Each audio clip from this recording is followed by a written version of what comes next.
खबर दें हम कि मुजफ्फराबाद के इलाके धनी के मकाम पर जेर तामीर पुल गिर गया है और पुल गिरने से 5 अफराद दरिया नीलम में गिर गए हैं। मुकामी अफराद ने 2 की लाश निकाली है जबकि 3 को बचा लिया गया है। मजीद जानते हैं डॉन न्यूज़ के नुमाइंदे हनीफ तर्क से। जी हनीफ, बताइएगा मजीद क्या तफसीलात हैं? जी, ये आजाद कश्मीर का इलाका है, पटीका धनी का मुजफ्फराबाद का एरिया और एक जेर तामीर जो पुल है वो गार्डर उसके गिरे और नीचे दरिया में चला गया है। उसके अंदर जो काम करने वाले मजदूर थे वो नीचे दरिया नीलम में गिरे और उसकी वजह से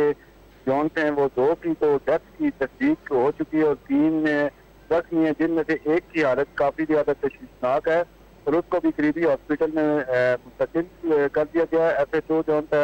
इलाके का और रेस्क्यू टीमें और मौके के जितने भी अफसरान हैं मौके पर पहुंच गए और उन्होंने कहा है कि ये अलमनाक हादसा गार्डर स्लिप होने की वजह से जो जेर तामीर पुल एक इलाके का दूसरे इलाके के साथ ये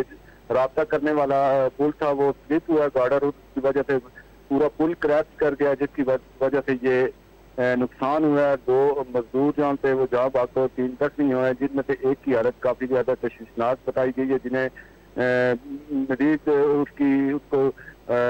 DMH और दीगर इलाकों के अंदर शिफ्ट किया जा रहा है और रेस्क्यू की टीमें अगर कोई मजीद इस तरह के लोग दरिया में गए या कोई भी है उसकी भी तलाश कर रहे हैं और अभी तक 2 अफराद की हलाकत और 3 के जख्मी होने की तस्दीक इलाका FHO ने कर दी है। जी बहुत शुक्रिया आपका हनीफ तर्क।